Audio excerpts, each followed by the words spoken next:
Hello everyone, welcome to Suman English verse. आज हम लोग करने जा रहे हैं द हिंदू एडिटोरियल का एनालिसिस। और मैंने पढ़ाने का टेक्निक थोड़ा चेंज किया है।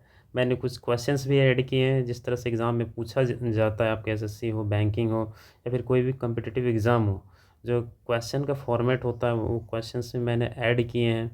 साथ ही साथ आप देख सकते हैं करंट अफेयर्स भी मैंने ऐड किए हैं। ठीक है, तो बहुत मज़ेदार क्लास होने वाला है। देखिए, ये सब क्वेश्चंस मैंने ऐड किया हुआ है क्योंकि प्रोडक्टिव होना चाहिए। पढ़ाई का मतलब है कि प्रोडक्टिव होना चाहिए, वो आपके काम आना चाहिए। ठीक है, सिर्फ कहानी सुनना पढ़ाई नहीं होना चाहिए। तो लेट्स बिगिन। और साथ ही साथ उसको कैसे हम लोग डेली लाइफ कन्वर्सेशन में यूज़ कर सकते हैं वो सब भी मैंने ऐड किया हुआ है कि वर्ड्स को कैसे बोलें, कैसे अपने इंग्लिश को इम्प्रूव करें। तो बहुत ही प्रोडक्टिव क्लास होने वाला है। चलिए शुरू करते हैं। देखिए, टॉपिक है आज का gang of seven on the arc defections. ठीक है, large scale defections have rendered the 10th schedule important. इसका मतलब हुआ कि गैंग ऑफ सेवन मतलब 7 लोगों का समूह। किस पर बातचीत हो रही है? आम आदमी पार्टी के दल बदल जो हुआ है रिसेंटली अभी, इसके 7 एमपी, राज्यसभा के जो एमपी थे वो बीजेपी में जाके मिल गए हैं। उस पर बेस्ड है आज का एडिटोरियल। तो चलिए देखिए, इसका मैं सबसे पहले हिस्टोरिकल कॉन्टेक्स्ट बता देता हूँ। इसको समझने के लिए आपको क्या जानना ज़रूरी है। सबसे पहले दल बदल विरोधी कानून क्या होता है, एंटी डिफेक्शन लॉ, ये आपको जानना ज़रूरी है। 1985 में 52वां संविधान संशोधन द्वारा 10वीं अनुसूची 10th शेड्यूल में जोड़ा गया था। बहुत इंपॉर्टेंट फैक्ट है। ठीक है, स्टैटिक भी करंट भी, इसको एकदम रट लेना है। इसका पर्पस क्या था? आया राम गया राम की राजनीति को रोकना। आया राम गया राम क्या था? देखिए, 1960-70 के टाइम में क्या था, ये हरियाणा के एक विधायक थे गया लाल, उन्होंने एक दिन में 3 पार्टियां बदल ली थी। तो ये आया राम गया राम, तब से ये मुहावरा चलता आ रहा है। फिर क्या हुआ, 2003 में 51वां संविधान संशोधन हुआ। इसके अनुसार यदि किसी पार्टी के 2/3 यानी 2/3 सदस्य दूसरी पार्टी में विलय करते हैं तो उनकी सदस्यता रद्द यानी डिसक्वालीफाई नहीं होती है। तो एक कंडीशन इसमें ऐड कर दिया गया कि अगर 2/3 मर्ज कर जाते हैं किसी दूसरी पार्टी में तो वो डिसक्वालीफाई नहीं होंगे। तो ये आपको समझना ज़रूरी है। इस संपादकीय में इसी नियम के दुरुपयोग की चर्चा की गई है। तो ये जो नियम था इसका मिस इंटरप्रिटेशन हुआ है, इसका मिसयूज़ हुआ है, इसी का चर्चा किया गया है इस एडिटोरियल में। तो देखिए, इसको एक बार रीडिंग कर लेते हैं। आपके पास एडिटोरियल है तो आप भी एक बार पढ़ लीजिए। ठीक है।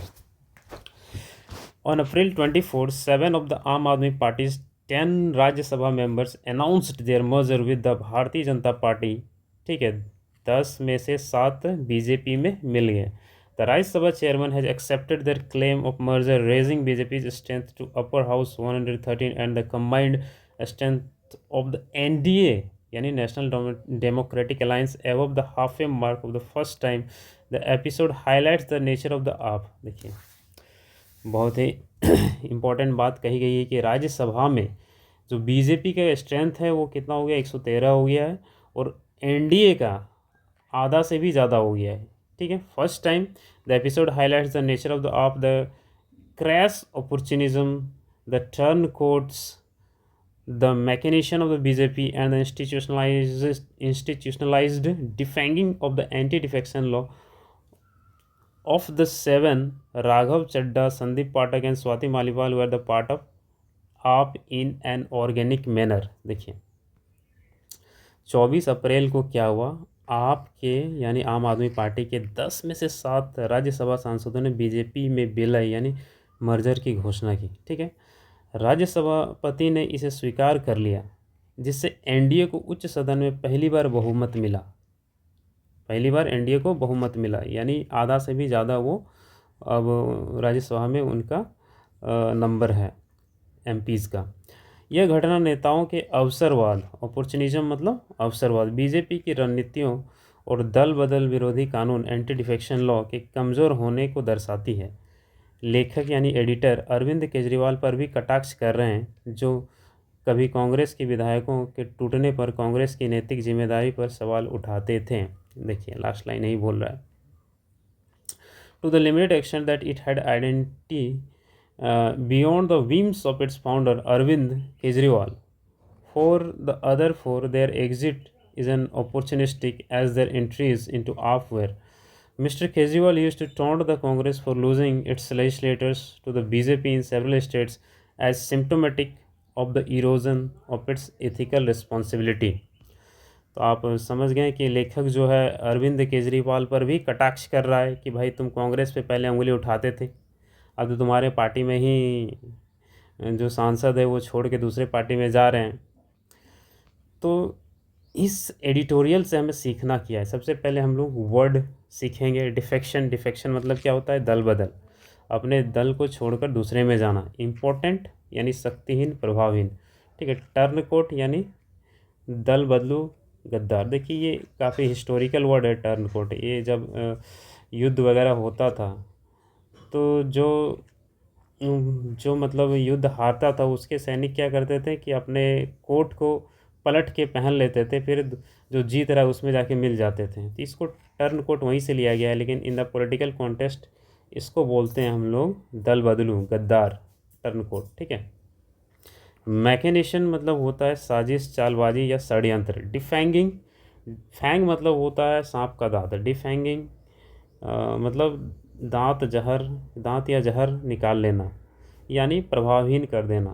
फैंग मतलब सांप का दांत या सांप का जहर, तो उसको डिफैंग कर दिए, मतलब उसका दांत निकाल लिए या फिर उसका जहर निकाल लिए, ठीक है। इसका मतलब ये हुआ। अब देखिए विम, विम का भी यूज़ हुआ है। विम मतलब होता है अचानक आया विचार, ठीक है। Beyond the Vim of its founder, ये एडिटोरियल में था। इसको हम लोग कैसे यूज़ कर सकते हैं? मतलब अचानक कोई विचार आ गया, उसके लिए क्या यूज़ करेंगे? Vim. I can not change my travel plans on Vim, ठीक है। मैं अपने मनमोजीपन में यात्रा की योजना नहीं बदल सकता हूँ। I can not change my travel plans on a whim, अचानक कोई थॉट आ गया, विम बोलेंगे। ऑर्गेनिक मैनर मतलब were part of AAP in an organic manner. Raghav Chadha, Swati Maliwal और संदीप पाठक की बात कर रहे थे कि ऑर्गेनिक मैनर से जुड़े हुए थे। किससे? आम आदमी पार्टी से, ठीक है। यानी प्राकृतिक रूप से, स्वाभाविक रूप से जुड़े हुए थे, एकदम जड़ से जुड़े हुए थे। Their friendship grew in a very organic manner without any force, उनकी दोस्ती बिना किसी दबाव के स्वाभाविक रूप से बढ़ी है, ठीक है। ऑर्गेनिक में सिम्टोमेटिक लक्षण रूप से होता है, सिम्टोमेटिक ऑफ द इरोजन, ये एडिटोरियल में यूज़ हुआ था। लक्षण रूप से his constant anger is symptomatic of his deep stress, उसका जो लगातार गुस्सा है उसके गहरे तनाव का लक्षण है। देखिए ग्रामर से क्या सीख सकते हैं हम लोग इस एडिटोरियल से? यूज़ टू का यूज़ हम लोग करते हैं पास्ट हैबिट के लिए, ठीक है। पास्ट में कोई चीज़ हैबिट था, जैसे mister Kejriwal use to taunt the Congress, मतलब वो कांग्रेस को टॉन्ट किया करते थे, कटाक्ष किया करते थे। ये पास्ट का हैबिट है, इसलिए प्रेजेंट में इसको कभी यूज़ नहीं करना है। I use to go to gym daily now, ये गलत हो गया भाई। I use to go to gym मतलब पहले जाया करता था, ये डेली नाउ यहाँ पे नहीं होना चाहिए। अगर इसमें डेली नाउ यूज़ करना है तो I go to gym, use to नहीं होगा, ठीक है। एज एडजेक्टिव, फिर एज, इस तरह का स्ट्रक्चर हम लोग कंपैरिजन के लिए यूज़ करते हैं। एज एडजेक्टिव, एडवर्ब, एडजेक्टिव या एडवर्ब रहेगा एज के बाद, फिर एज रहेगा, तो कंपैरिजन के लिए यूज़ करते हैं, ठीक है।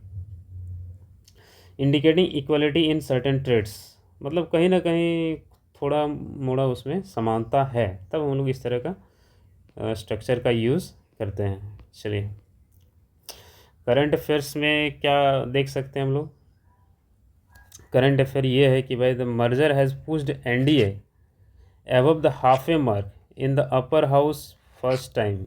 अब देखिए अपर हाउस यानी राज्यसभा की बात हो रही है, तो जो NDA है, नेशनल डेमोक्रेटिक अलायंस है, वो हाफ वे क्रॉस कर गया है। मतलब करेंटली 245 सीट है राज्यसभा में, वो 123 से इस हाफ वे कितना हो गया? 123, तो 123 से ज़्यादा हो गया है NDA का।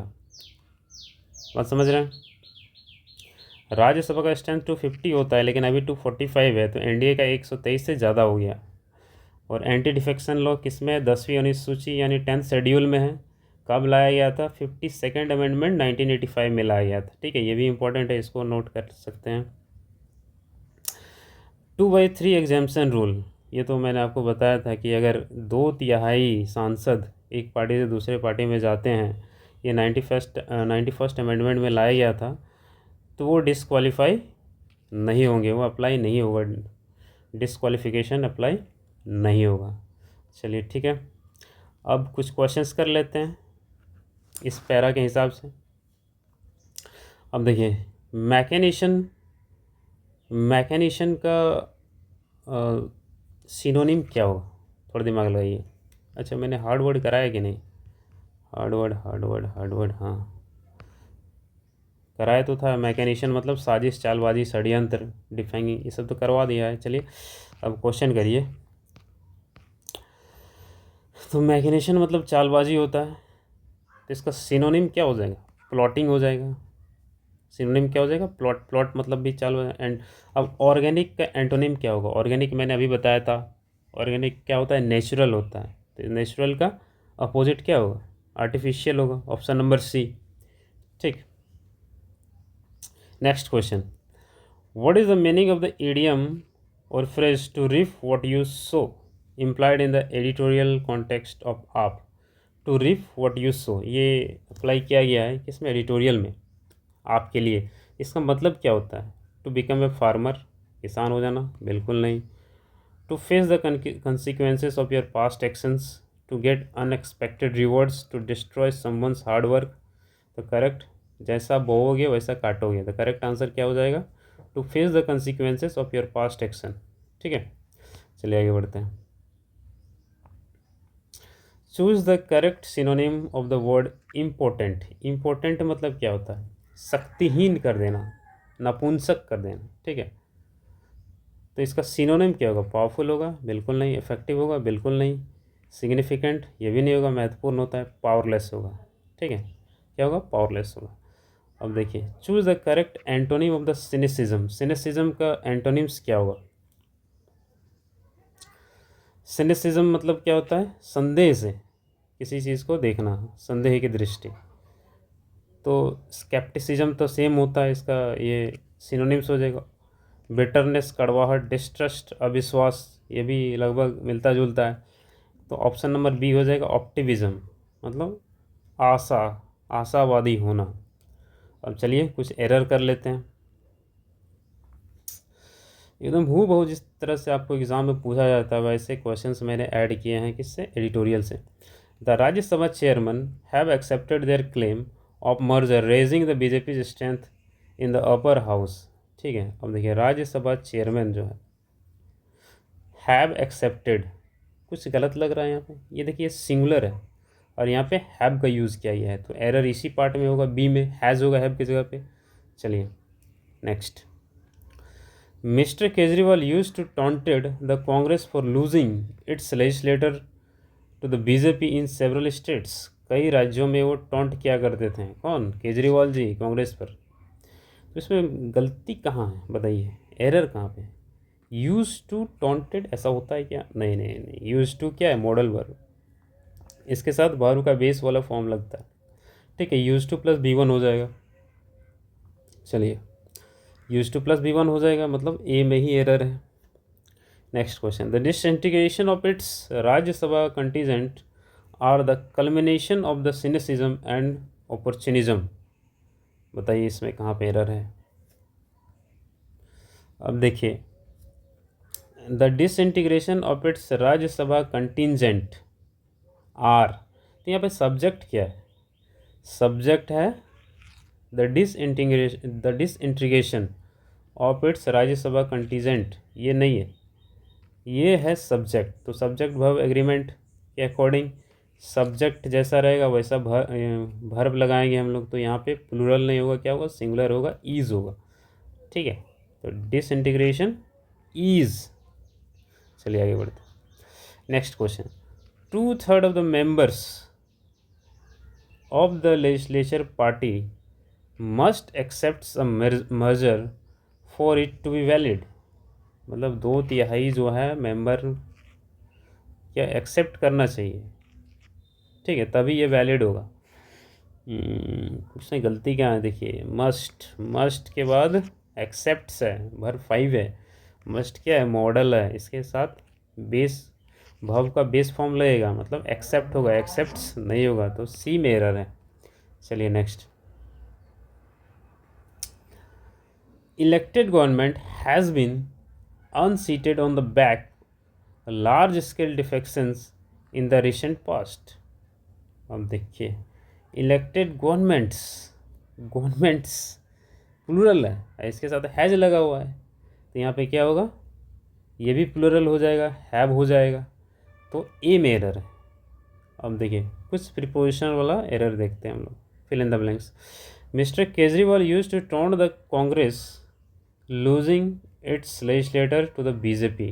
कांग्रेस को वो टॉन्ट किया करते थे, किसके लिए, अपने लेजिस्लेटर्स यानी एमएलए एमपी को बीजेपी में जो मर्ज हो जाते थे कांग्रेस के, उसके लिए।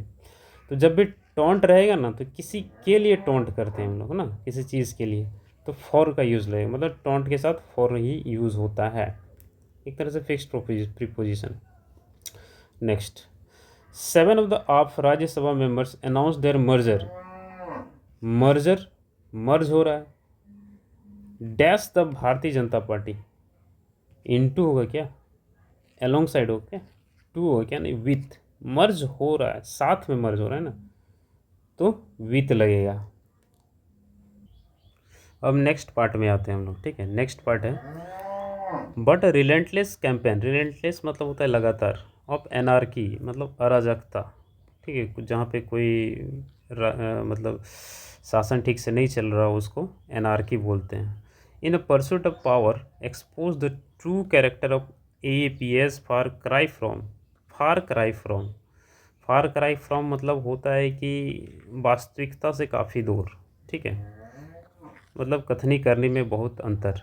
It's grand claims the disintegration of its Rajya Sabha contingent culmination, culmination मतलब होता है चरम बिंदु, ऑफ द सिनिसिज्म, सिनिसिज्म मतलब होता है संदेह की दृष्टि से, संदेहात्मक दृष्टि होना, एंड अपॉर्चुनिज्म, अपॉर्चुनिज्म मतलब अवसरवादी, ऑन विच आप थ्राइव्ड, फलना फूलना, थ्राइव मतलब imposing a heavy cost to democratic institution of India, it reaped what it sowed, जो बोया वही काटा।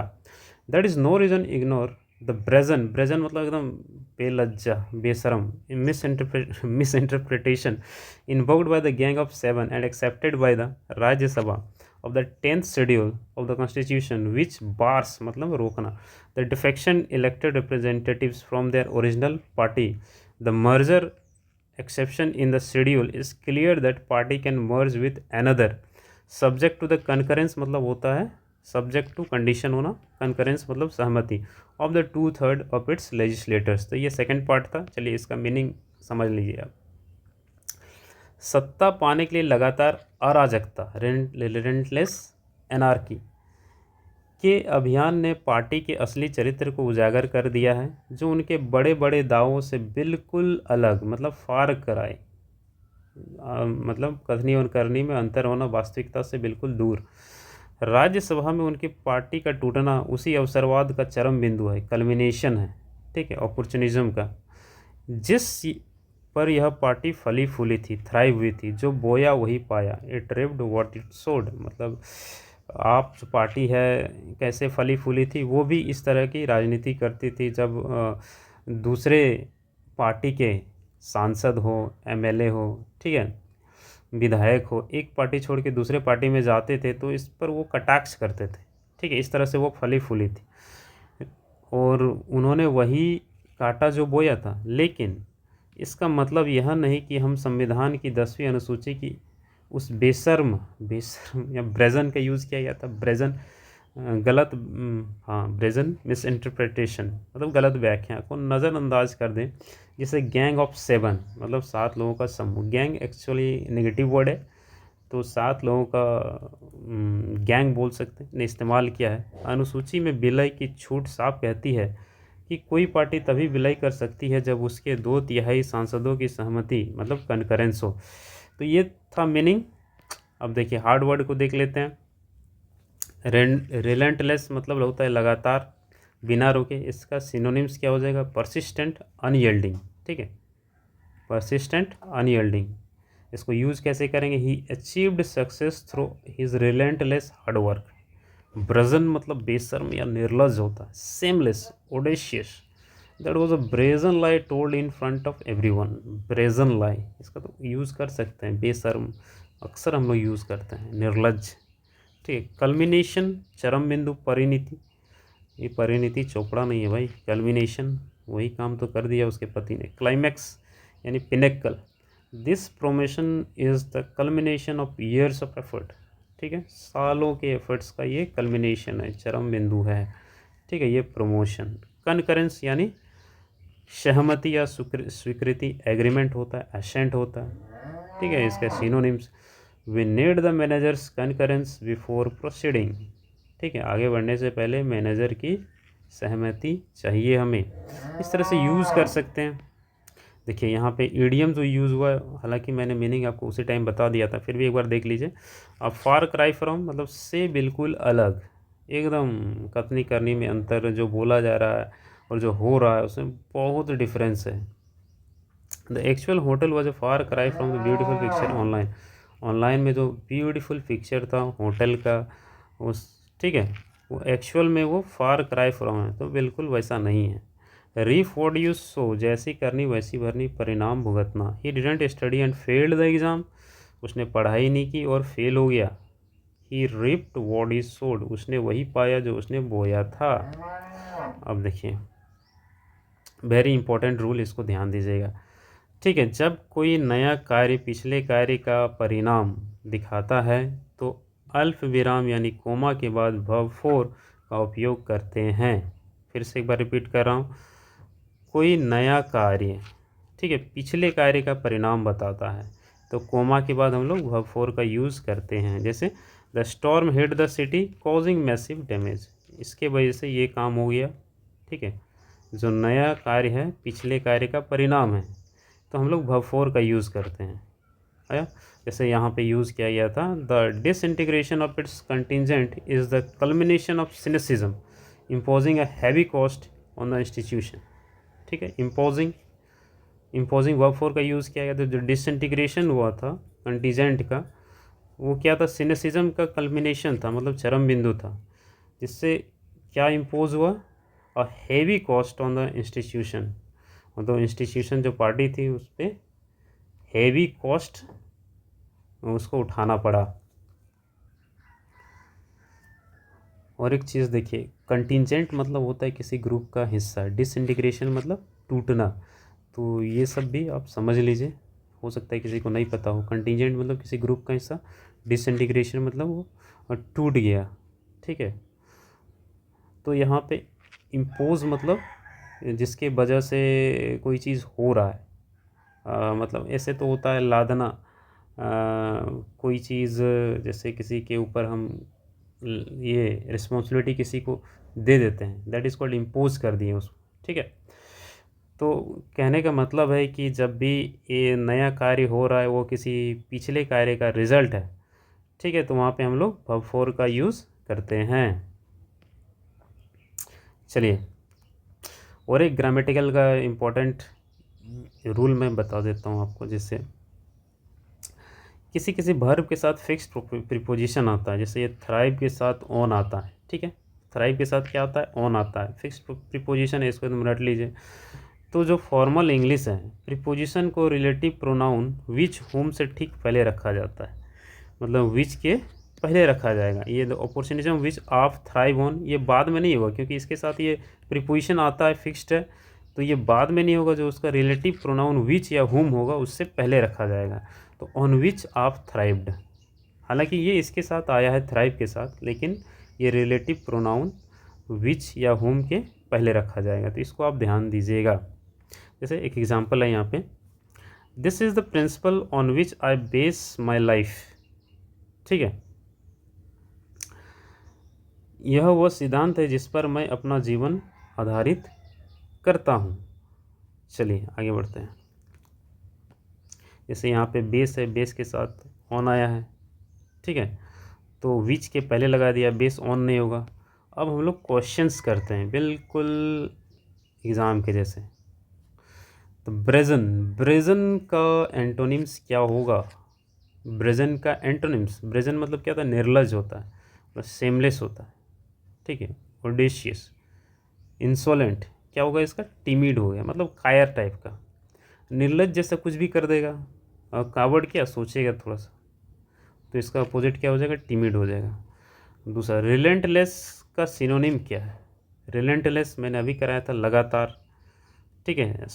लेनियंट नहीं होगा, स्पोरेडिक नहीं होगा, क्या होगा, अनयील्डिंग होगा, अनयील्डिंग अभी मैंने कराया था ना आपको। अब नेक्स्ट क्वेश्चन देखिए, a far cry from, far cry from मतलब बिल्कुल अलग करने में अंतर, जैसा बोला जा रहा है वैसा नहीं है, ठीक है। वेरी क्लोज टू, ये तो नहीं होगा। कम्प्लीटली डिफरेंट फ्रॉम, ये हो जाएगा आंसर, ठीक है। बाकी तो देखना ही नहीं है। रिप्ड वॉट इट सोड, जैसा बोया वैसा काटा। फार्मिंग एफिशिएंटली, खेती हो रहा है क्या, नहीं। प्लांटिंग सीड्स, दाने बोए जा रहे हैं, नहीं। गेनिंग अनएक्सपेक्टेड रिवॉर्ड, बिल्कुल नहीं। Facing the consequences of the past action, ठीक है, अपने भूतकाल के कार्यों का कंसिक्वेंसेस मतलब उसका रिजल्ट फेस करना। चलिए next question, the disintegration of the team was the death of years of poor management.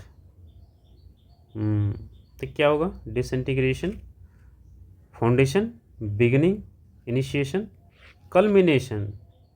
देखिए, ईयर्स ऑफ पुअर मैनेजमेंट, सालों का जो पुअर मैनेजमेंट था, ठीक है।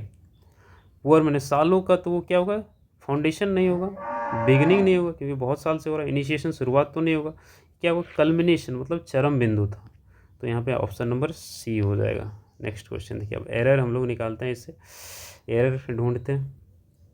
The relentless campaign of anarchy in pursuit to power of exposed the true character of the organisation. चलिए बताइए इसमें से एरर क्या होगा। मैं 2 सेकंड का पॉज लेता हूँ, थोड़ा दिमाग लगाइए, सोच लिए क्या होगा। देखिए, the relentless campaign of the anarchy in a pursuit to, कुछ गलत लग रहा है, परसूट के साथ हमेशा ऑफ आता है, क्या आता है, ऑफ आता है, तो बी पार्ट में एरर है। परसूट ऑफ फिक्स प्रिपोजिशन है, मतलब परसूट रहेगा तो वहाँ ऑफ आएगा ही। चलिए next, the gang of 7 have invoked brazen misinterpretation of the 10th schedule of the constitution। देखिए, गैंग ऑफ 7 हैव, कुछ गलत लग रहा है, देखिए एज ए सिंगुलर, ये क्या है, कलेक्टिव नाउन है गैंग, तो एज ए सिंगुलर इसको हम लोग ट्रीट करेंगे, ट्रीट होता ही है, हम लोग क्या करेंगे, तो यहाँ पे हैव नहीं होगा, यहाँ पे क्या हो जाएगा, हैज़ हो जाएगा, ठीक है। हैव नहीं होगा क्योंकि सिंगुलर है, तो यहाँ पे हैज़ होगा, तो इसमें एरर है। चलिए next, A party can merge with another subject for the concurrence of 2/3 of its legislators। देख रहे हैं, सारा मैंने एडिटोरियल से लिया है, एक भी इधर उधर का सेंटेंस नहीं लिया। A party can merge with another subject for condition, subject to होता है ना, सब्जेक्ट टू सहमति होना चाहिए 2/3 का, तभी मर्ज कर सकता है कोई पार्टी। तो यहाँ पे फिक्स्ड फ्रेज होता है, सब्जेक्ट टू होता है, ठीक है, ये फिक्स्ड फ्रेज होता है। चलिए next, the disintegration of its contingent is the culmination of the cynicism on that the party thrived. अब देखिए, ये मैंने अभी डिस्कस किया था, थ्राइव के साथ कौन सा प्रीपोजिशन आता है, ऑन आता है, वो किसके पहले आता है, रिलेटिव प्रोनाउन किसके, विच या हुम के पहले आता है, ठीक है, विच या हुम के, लेकिन यहाँ पे दैट है, तो यहाँ पे क्या हो जाएगा, विच हो जाएगा, ठीक है, ये चीज़ याद रखेंगे। नेक्स्ट देखिए, अगला क्वेश्चन है, the new policies thrived on opportunism imposed heavy cost on the democratic institutions of India. ये बताइए इसमें कहाँ पे एरर है। अभी मैंने एक रूल बताया था आपको कि जब कोई नया कार्य होता है और वो पिछले कार्य का रिजल्ट है, तो कोमा दे के हम लोग वर्ब फुल लगाते हैं, तो कोमा के बाद इम्पोजिंग होगा। द न्यू पॉलिसी, जो नई नीतियां हैं, थ्राइव्ड हुई हैं, मतलब फली फूली हैं, क्या, अवसरवाद को फली फूली हैं, किसके वजह से, नई नीतियों की वजह से। इम्पोज्ड नहीं होगा, क्या, इम्पोजिंग होगा यहाँ पे, जिसके वजह से क्या हुआ, हेवी कॉस्ट, मतलब एक भारी कीमत चुकाना पड़ा किसको, डेमोक्रेटिक इंस्टीट्यूशंस ऑफ इंडिया, यानी भारत के प्रजातांत्रिक इंस्टीट्यूशंस को एक भारी कीमत चुकाना पड़ा। तो ये न्यू पॉलिसीज़ जो थ्राइव हुई हैं किस तरह की, अपॉर्चुनिज़म की, तो इसके वजह से ये चीज़ हुआ है काम। तो यहाँ पे वर्ब फोर्स का यूज़ करेंगे कोमा के बाद, ठीक है। चलिए नेक्स्ट, अब कुछ प्रीपोजिशंस के फिल इन द ब्लैंक्स कर लेते हैं हम लोग। The leaders acted in pursuit personal power rather than public welfare. Pursuit के साथ अभी मैंने बताया क्या आता है, ऑफ आता है, तुरंत टिक कर दीजिए B number. The merger was completely subject to the concurrence dash at least 2/3 of the sitting legislators. 2/3 बहुमत चाहिए तभी मर्जर होगा। तो ये सब्जेक्ट टू कंडीशन बता रहा है। शर्त क्या है भाई, सब्जेक्ट के साथ हमेशा टू आता है, ये तो आपने सीख ही लिया है। तो कंकरेंस के साथ कौन सा आएगा, कंकरेंस के साथ थोड़ा दिमाग लगा, ऑफ आएगा, विथ आएगा, बाय आएगा या फिर टू आएगा। कंकरेंस के साथ ऐसा लग रहा है विथ आएगा, सहमति, लेकिन हमेशा ऑफ आता है। क्या आता है, ऑफ आता है, मतलब उनकी सहमति होनी चाहिए ना भाई, 2/3 की, किसका, ऑफ, कंकरेंस ऑफ, ये फिक्स्ड प्रीपोजिशन है, तो इसको भी ध्यान दीजिएगा। ओके, थैंक यू, फिर मिलता है कल। बताइएगा कि ये जो मैंने चेंज किया है पढ़ाने का तरीका क्या सही है, फिर मैं और क्या चेंजेस कर सकता हूँ, आपको क्या से नीड है वो बताइए, ठीक है।